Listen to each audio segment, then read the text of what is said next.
We are supercharging the excitement for Euro 2024 with a special giveaway. 3 lucky winners will be celebrating with €100 cash prize each at the final. All you need to do is complete the social tasks on 𝐿𝐵𝐼. The more you participate, the higher odds of winning. Don't miss out. Click the link in the description and complete all tasks now. Hello and welcome to Odds on Euro 2024. This is our first video for the Euros. Let's analyze Group A and Group B with some great games, some favorites playing in the first days, Germany, Spain or Italy, for instance. And for this very first video, we have Ronan Murphy. Hello, Ronan. And Dani Fisichella to give us all the tips and all the information about these 4 games. So remember, guys, we want to know your opinion, so feel free to leave your comments and, of course, tell your friends, like the video, subscribe, and now let's go on with the show.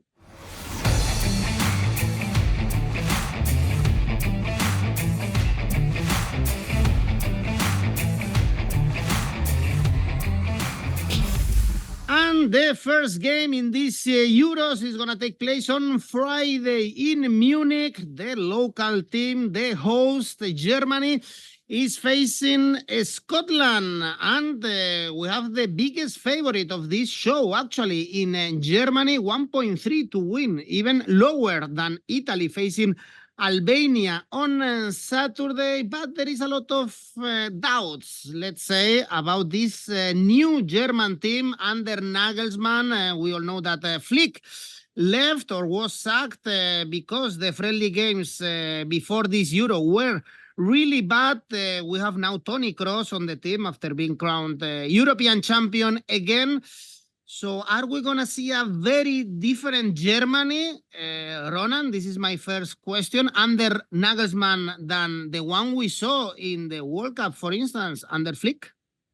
Yeah, I think Nagelsmann has come in and tried to put his own blend and own kind of style on the game. And we obviously know that we've seen that style before, especially when he was at Leipzig. It's kind of a more vertical game. He tries to get the ball forward quickly. Obviously, with Toni Kroos back in the team, they have a passing machine. He had the best passing stats in La Liga, so he can make the team tick again, and he will be a big boost for the team having him in it, and they will be doing everything for him to win the tournament because he's retiring from football afterwards. So it could be the perfect farewell for Germany. So it's very exciting to see what this Germany team can do, but obviously they haven't played a competitive game in so long, so we're just trying to judge it off these friendlies. And it's hard to judge anything from friendlies because they're trying to figure out their best 11. The opposition is trying to figure out their best 11. So when things come to a start for Germany, it'll be in the first game of Euro 2024. And if you remember back to Euro 2020, they lost the first game of Euro 2020. So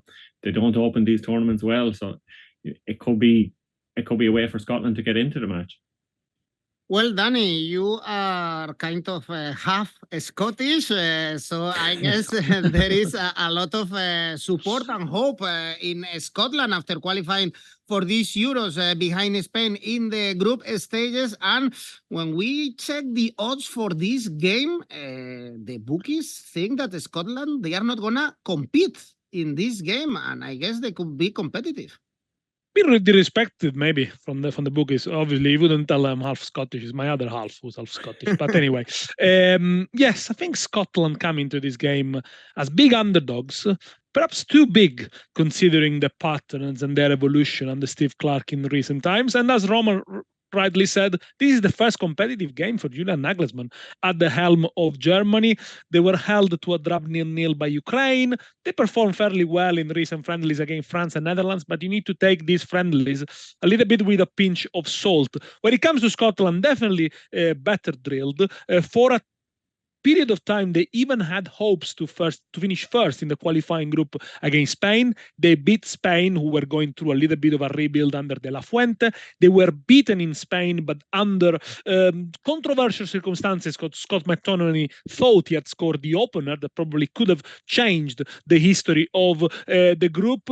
And the thing is that, Scotland obviously are going to be suited for this sort of games, waiting, counter-attack, defendingly. So it could be the game of the upset, if you like. The concern for Scotland is that they only won one of the last 8 against Gibraltar, which is not a big feast, if you like. And recently, they've been beaten by Spain, England, France, the Netherlands, all in the last 9 months. And you put Germany perhaps in the category of these big sides. Pressure is going to be on Germany, but pressure on Scotland as well, because if they get outscored and if they lose by 2 or 3, qualification might be out of the window. Remember, you can qualify being one of the best third teams, so you don't have to concede too many goals. If you have a decent goal difference and you collect 3 points, you're probably going to make it. But yeah, it's important not to concede far too many goals.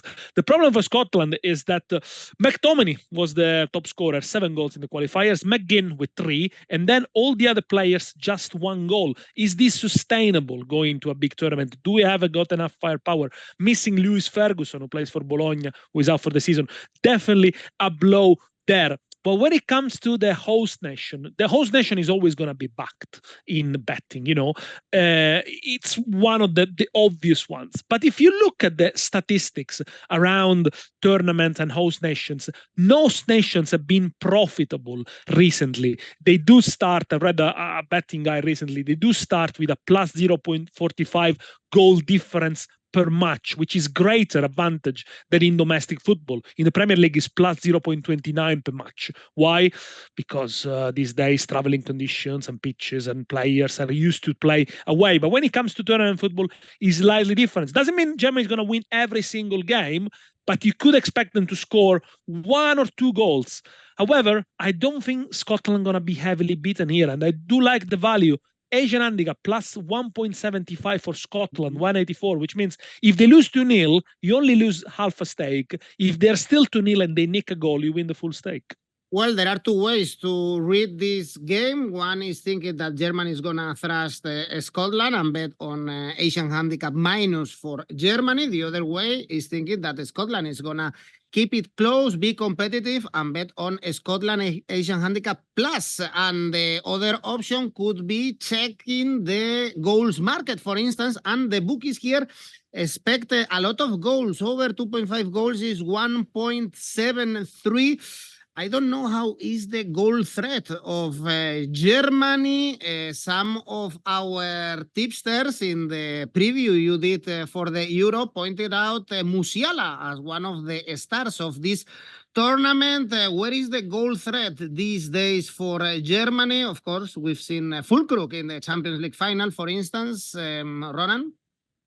Yeah, obviously 𝗀𝗏𝗀𝗏, he was disappointed not to get on the score sheet because he remember that offside goal that would have made things very different at the end of the Champions League. But 𝗀𝗏𝗀𝗏, he's not maybe a natural number 9 like we've seen. He's not going to score any club 20 goals in a season, and he's not going to score bucket loads for Germany either. He's a different kind of option for them, a more traditional number 9. And we've seen Germany go through number 9s after number 9s. Timo Werner obviously was their great white hope for a while, and he's not even the squad this time. So like with Scotland, and Dani was saying, goals will be hard to come by maybe for Germany, and I think the bookies maybe are overestimating the amount of goals that would be in this game, because McTominay was Scotland's top scorer with 7 goals, but they were from 8 shots on target. So his kind of ratio was outrageous in qualifying, so it's hard to see him repeat that here. And they're depending on the likes of Che Adams up front. And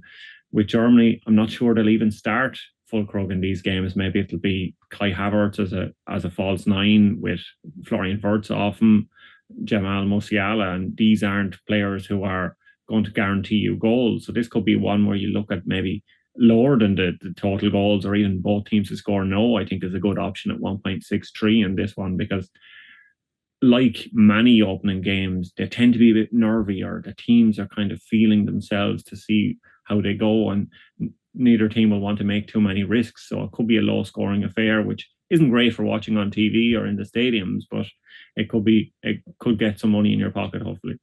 Yeah, good odds if you go for the under. Remember that Germany was very disappointing in the last big tournament in the World Cup, exiting in the first phase in the group stage. Any other tip for this game, Ronan, Dani? Yeah, I like Germany clean sheet actually for this one, tying into the Scotland aren't going to really score a lot of goals. That's a bit higher than both teams scoring. No, obviously it's 1.73, and with Manuel Neuer back from injury, and if he can play as well as you expect, I think that could be an option here because Germany's back line, it's not as good as it once was, but like we said, Scotland's attack isn't anything to write home about. So there could be a good chance of a clean sheet for Germany here. Well, I was torn between Germany win 2-0 and Asian handicap plus 1.75 for Scotland. I think even the Asian handicap plus 2 for Scotland is good. I kept it for my ACCA 160. Again, going to the narrative, they're not going to get trashed. They got much more experience now than 3 years ago. They've been to a major tournament. They navigated qualifying. They probably know how to manage the games better. Yeah, and again, I think the goal difference can be so important. This is a tight group. I mean, we're going to talk about Switzerland and Hungary soon. So yeah, really, every single goal here is going to count. Would be an ugly 1-0, 2-0. Remember that in the last Euros, we didn't have a host team per se. Was England playing most of the games in home soil, but it was we had to travel around Europe now. Let's see how Germany handles also the pressure of playing at home. And in this group, Dani says it's going to be very tight. We have Hungary, Switzerland, and here it calls my attention the odds for Hungary. They are the underdog for this game, really the underdog, 3.7 to win. But in the last Euro, remember how competitive they were with Portugal, France, and Germany. In our video, also some of you guys pointed as Hungary as a possible dark horse with an Italian manager, Dani. You know him very well, Rossi, or with a player and really experienced player like Szoboszlai. So this could be one of the first surprises in the first days of the tournament, Dani. Extremely well drilled, Hungary under Marco Rossi, a team that has improved constantly. There is a lot of focus on domestic football and national football in Hungary. It's been used by the politicians over there as a way to reaffirm their supremacy. So there is a lot of pressure and there's a lot of enthusiasm around the Hungarian team, which is justified after all. They qualified for the 2016 Euros. They did okay there. In the last Euros, they were in the group of death with France, with Germany, with Portugal. Remember, they only lost to Portugal because they scored 3 times after the 83rd minutes, and they almost held Germany into a draw and almost managed to qualify and play England in the round of 16. But the best results was the Nations League in 2022 with wins in England 4-0, and they missed on the final place just by a point. And then this qualifying campaign, finishing top ahead of Serbia, certainly not an easy group. Yes, they are well drilled. They know the position, often playing with a back 3, can change into a back 4. Hard working team, of course. Only lost one of the last 14 games, which was, Ronan will know very well because they lost against Ireland earlier this week. They'll tell us how they did. But they play Israel next. Again, you can read something into this friendly, but not too much. They won 9 of the last 14 games, and obviously Hungary won the one that matter. You talked about the star player Szoboszlai. Impressive how he adapted so quickly to the Premier League. After 5 or 6 games, he already looked a Premier League player. Sometimes the switch from a different league is not that easy. Peter Gulácz in goal, Orban, Kerkez, Szalai. So there is quality and there is experience there as well. When it comes to Switzerland, they struggle in qualifiers a little bit. 3 straight wins, then just 1 win in the remaining 7, including, and that was against Andorra. Lost to Romania in the last game. Very unlike them. They are much more drilled and they're much more focused and able to manage the tight margins. They got plenty of experience, of course, from Sommer, 19 clean sheets with Inter, to Xhaka, Akanji, Okafor. We saw him bit at Milan, still Xherdan Shaqiri. Let's see how they face, but I can't see them really being so favorite here in this one. I do fancy the Asian handicap plus 0.25 for Hungary. 201 could be a draw. Switzerland had drawn 6 of the last 10 international. If it's a draw, you win half a stake. Could be easily a draw, could be easily a low-scoring game. Hungary is a tough team to beat. This Switzerland was one of the surprises of the previous Euro, knocking out France and competing against Spain, now under Murat Yakin. Before was 𝗵𝗵𝗏. You also think, Ronan, that they are two favorites according to the odds? Remember, Switzerland to win is 2.2. Yeah, I kind of agree with Dani on this one. I think this is kind of going to be an open game, and like you said, Switzerland and Hungary are usually kind of two well-drilled teams, and that could be the kind of thing that leads into these teams cancelling them out. There was lots of draws for these teams recently. Hungary had two all draws in their last 4 games, and before that had 5 both teams to score in a row. So this could be a kind of score-draw game. Both teams to score, yes, is a good option here. 1.95, I like the look of. Switzerland as well, they've had plenty of score draws, 2 1-alls and a 3-3 in 3 of their last 4 qualifying games. And like Dani said, they lost that game to Romania, the last game of qualifying. But by then they had already qualified. They knew they were going to come second. So it wasn't a kind of a win or die game. And maybe they had taken their foot off the pedal a little. And that isn't what we're used to seeing from them. So I think there is a lot of value in a draw here, 3.4, because like many opening games, and like Dani's been saying, coming second in the group isn't what you necessarily need. Coming third can be enough, and that's kind of reflected in the Opta supercomputer. I liked in the Bundesliga previews, I always liked saying how much of a percentage that Bayer Leverkusen or Bayern Munich had to win the league. But this is the most even group according to the Opta supercomputer. Germany are 88.5% qualify, but then the rest of the group is Switzerland 61, Hungary 59, Scotland 58. So it's hard to see who is going to come second, who is going to come third in this one. And that's why a draw probably isn't too bad for either team to set off the tournament with a draw. And that's why I really like the look of a draw here at 3.4. The draw is always a good option if you want money. The bookies here don't expect goals. So if you go for the over 2.5 goals, you get a price of 2.2, much higher than the under 1.7. This is what the bookies expect in this Hungary. Switzerland, Group A, people think Germany will go through. And then it's a big question mark between Hungary, Scotland, and Switzerland. In Group B is going to be really contested because we have 3 big teams, Croatia, Italy, and Spain. And then the debutants, Albania. Let's analyze the first game, Spain-Croatia. We saw this game last summer in the Nations League final and was very tight. At the end, Spain won. In penalties, there are a lot of doubts about this new Spain under De La Fuente, especially in the forward, in the attacking line, with Morata out of form, with still the youngsters as a big hope. Lamine Yamal, Pedri recovered, Williams also really in form. Croatia, I guess the usual suspects, Dani. Yes, I mean, no short of experience. Not 𝐿𝐴𝐴𝐵, but still the usual suspects.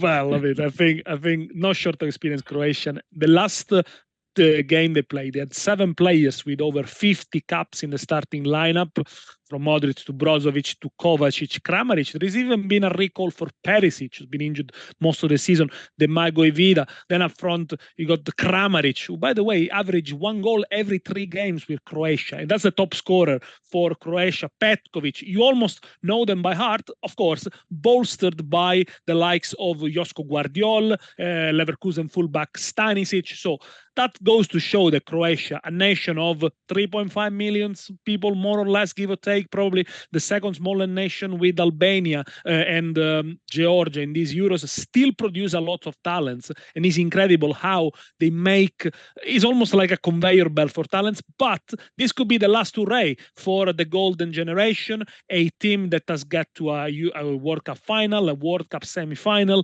Nations League final, never won a major trophy. But of course, they are extremely competitive under Zlatko Dalic. In Qatar, they finished third. They only won 2 games within 90 minutes. That tells you how good they are at managing the tight margin. But if you look at the times they lost within 90 minutes, they only lost 3 of 23 games since Euro 2016. They'll drag results out of you. They'll make it difficult, they make it sticky. They'll play to the 0-0, they slow down the tempo, but don't underestimate them really, because even if they don't have a big goal scorer, managing the game and moving the ball around and slowing the tempo is the way Croatia attack. And a quick word on Spain, there is a bit of renewed enthusiasm under 𝗏𝗏𝗏𝗏, only one defeat in the last 10 official games. I think that the novelty is represented by Nico Williams and Lamine Yamal. Finally, somebody able to run in behind the defense and providing the cutting edge to a team that is always going to be set up to dominate, but sometimes don't have the final, they have the final pass, but they don't have the shot, or they don't have the element to break the deadlock. Of course, Spain midfield much stronger than probably in the recent past, despite missing the best player. Gavi, look, if I had to take a pan, I'll take Spain win here, because I love the odds 184, but it might well be a draw as well.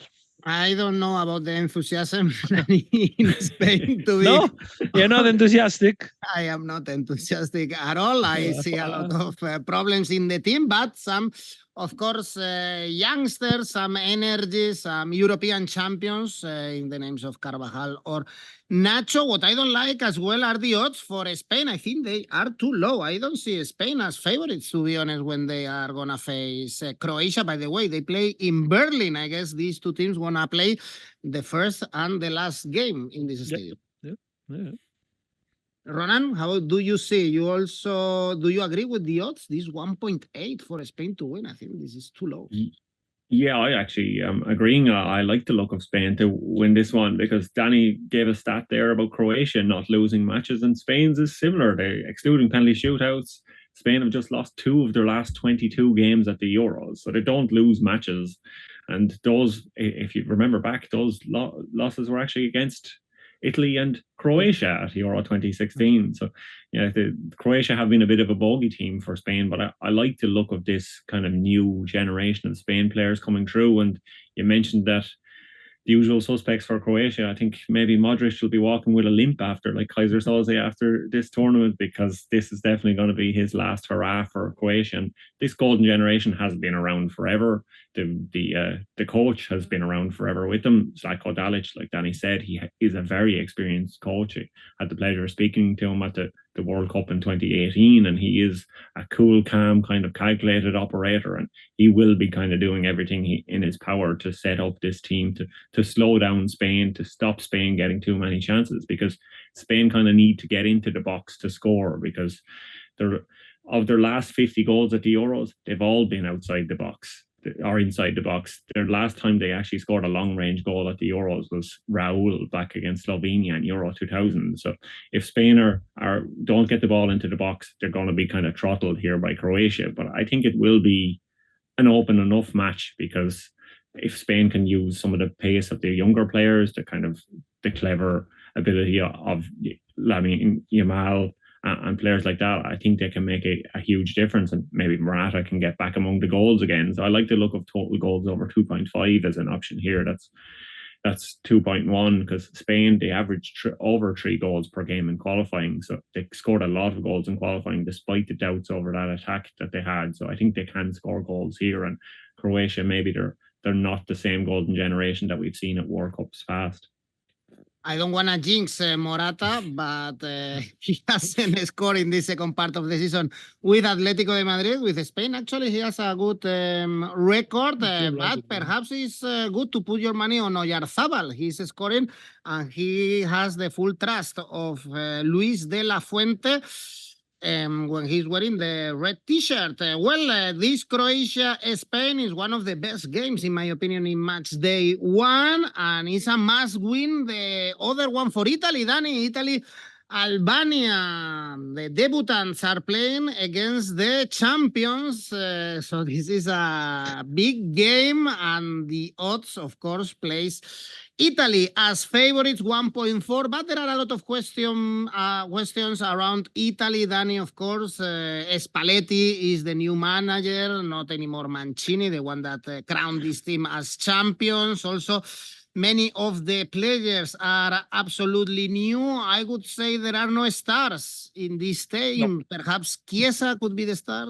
perhaps Scamacca, but there is no real Star Albania should be a beatable team. Dani, they drew with Moldova or Faroe Island, for instance, in the last 2 official games. They look really far away from the other 3 teams in this group. Yet they topped the group and Italy didn't. And if it wasn't for the referee not blowing a penalty to 𝐜𝐭𝐚𝐲, probably Italy would have gone to the dreaded playoff. So don't underestimate Albania, a team that has improved a lot before under Italian coaches and now under Silvino. But Albania are the second lowest ranked team of these Euros according to FIFA, and the nations whose club are the lowest ranked among all participants. So in the FIFA ranking. So of course it is a game that Italy must win, considering how strong the group is. In this group, there are 3 teams in the top 10 of the FIFA ranking: Italy, Croatia, and Spain. So losing points against Albania is almost, exiting at the group stages, almost. But for Italy, the fact is that they are in transition, a bit like Spain, a little bit like Germany, really. The manager has been hired midway the qualifying campaign, and Spalletti has chosen a very sophisticated style of play. So he wants his team to play the way he wants it, the right way, a bit like Napoli last year. So a team that is not that is able to play under pressure, that is able to deal with the ball, that builds the play from the back, that players interchange position. It is, sophisticated. It's not easy. It's not like route one football, or it's not just give the ball to the most talented one and he'll create something. But of course, it takes time to bed in. It takes time to learn the players, the movement. We saw it in the recent friendly against Turkey. Some players were doing a movement, a run, and the other ones were searching for a different pass. You can tell they're not quite tuned in. But maybe we'll pay off. The fact is that Italy haven't got a superstar, although 𝐿𝐭𝐴 scored 12 goals since March. So they need to compensate that with the style of play, with the enthusiasm, with the cohesiveness that they had under Mancini. The big difference is that this time we don't have Chiellini and Bonucci anymore. So I don't think we are set up to defend deep as we used to do and as we did at Euro 2021 in the later stages. We need to be much more flexible, much more adaptable. When it comes to Albania, it's incredible that the fact that they qualified. 3 million people in Albania, 9 million of Albanians scattered around the world. And this story is all about scouting. They have scouted. They've casted the net far and wide. I know Italy have got Retegui, who's Argentinian, but Albania have gone even farther. They got players, of course, North Macedonian born, like Asani, Daku, who played for Kosovo. And they're already contributing. They are already getting the goals and getting the results. So it was a very interesting way to create a national team. And of course, a good man management for Silvino. You got players speaking different languages, being born in different countries. Not easy. 10 of the Albanian players played in Italy, from Aslani to Bajrami, Kumbulla, Jim City. But they're also good, strong presence abroad. Bali, plays for Rayo Vallecano, Strakosha, Broja in the Premier League. They don't get defeated heavily, the Albanians. Only one heavy defeat in the last 3 years with 5-0 against England. Let's see, maybe this is a game the Albanians don't want to lose first. Italy don't seem capable of sweeping teams away. Under 2.5 goals for me, 189. Well, Dani, the game is going to be played, by the way, in Dortmund. Yes. There is a big smile when you think about Italy and Dortmund, and World Cup semi-final. The semi-final, yes. Of course, we remember that. Ronan, tell us about Albania. Can they be optimistic for this tournament, or being here is already the prize for them? I think both. I think being here is already the prize for Albania, and I imagine the whole country of Albania. There won't be anybody working for the next few weeks across the country. They'll all be glued to the televisions, because like I remember the first time Ireland got to tournaments back, Stuttgart, the historic win for Ireland in Euro 88 and then World Cup 1990. It kind of brought the country along. So I think that can happen to Albania.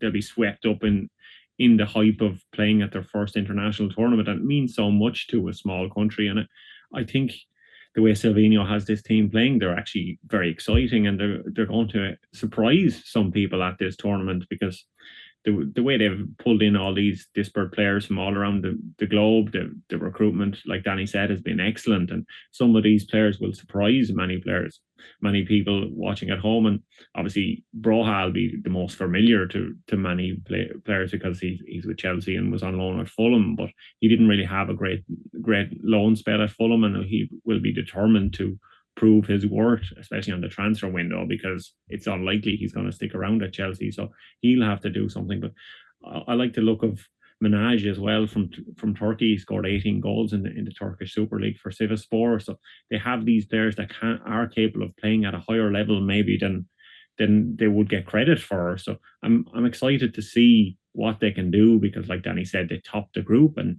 who really saw that happening? So they can cause upsets against the likes of Italy and the teams in their group, and they will be a bit of a surprise package. They don't roll over against any team. They keep matches tight. They should be able to entertain the fans at home, and they should be able to get plenty of goals because they spread the goals around a lot in qualifying. There wasn't kind of one player that they were dependent on.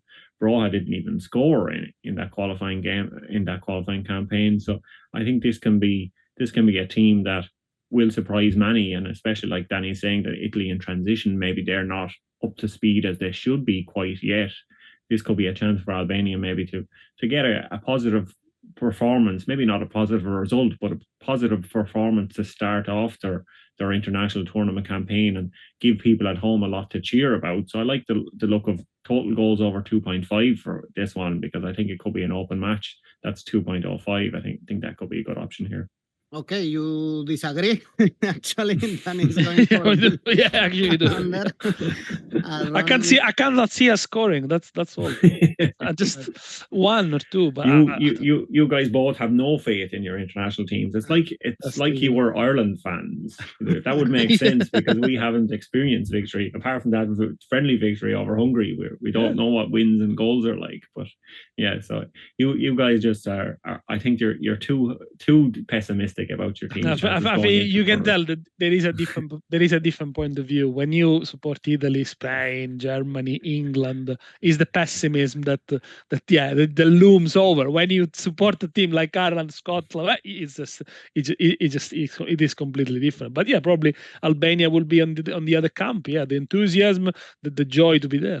Well, if you go for Asian handicap +1, for instance, for Albania is 2.4, even +1.5 is 1.75. So even if Albania only loses this game by 1 goal, you win your bet. Well, this is the first video we have for the Euros. Remember that you can place and post your own tips in our tipster competition for the Euros, and you can make money. Is completely free. You just have to sign up in our website and post your tips. And if you are good enough, you can make good money. Well, before we say goodbye, tell me your safe bet, Ronan.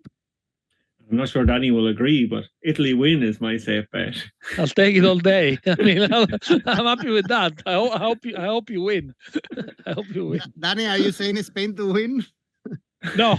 I'm going Scotland Asian handicap +2, 160. So if they lose by 2 goals by Germany, just get your money back. And the ACCA? 3 selections: so Scotland Asian handicap +2, Spain Asian handicap -1, Italy Albania under 2.5 goals. Total odds 7.74. Spain Asian handicap -1 in the ACCA. I think they'll win. I think they'll win. Oh my God, you are so optimistic. It's risky, but I think they'll win. You are in the Luis de la Fuente's boat. Ronan? Yeah, I'm going for something a bit safer. I'm not going for 3 games. I'll only go for 2 this time around. So I'm going for a Spain win 2, 1.85. Hungary, Switzerland, both teams to score, and that's for a total of 3.61.